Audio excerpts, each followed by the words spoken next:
We've just had a revamp of the whole workshop, moved all the rooms around to make things flow a bit better. And one of my favourite rooms is the machining room, where I've put all my machining machines in that I had, some of them some in storage and some new ones that I've purchased. But now I can actually get at everything. So let's have a quick look at it all. This is my faithful drill press here, which is pretty cool because you can actually slide the head back and forth and level things off quite nicely on it. It's a bit like a mill, but not quite like a mill. Right hand side here, we've got the Delapina machine. Amazing for doing little end bushes, king pins, anything like that. At the moment, we're about to actually Delapine out this hinge for an E-type. So that because the hinge where the pin goes through, that's oval. So we're going to take it out in size until it's round and then make a pin to go through so that the E-type hinge isn't sloppy anymore.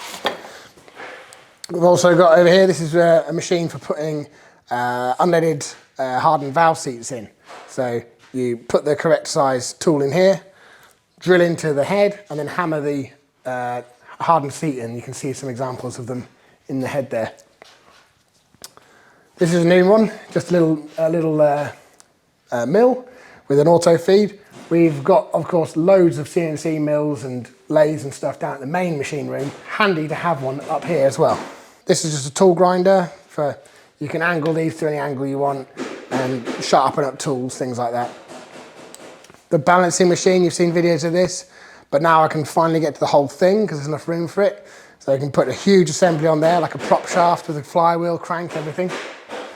Crack testing machine, which runs on Magnum flux system, so it's magnetic. You don't want to be standing near this if you've got a pacemaker.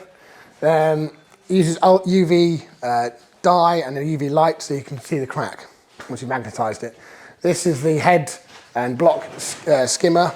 It's got a grinding stone as well as a cutter, so you can take large amounts of material off with a cutter. Say if you've got a raw casting or you've repaired a casting and you need to take a lot of material off to put the cutting tool in, then you whip that out, take it to the grinding tool, because you can only go down about 2 thou a time with the maximum each time with the grinding stone.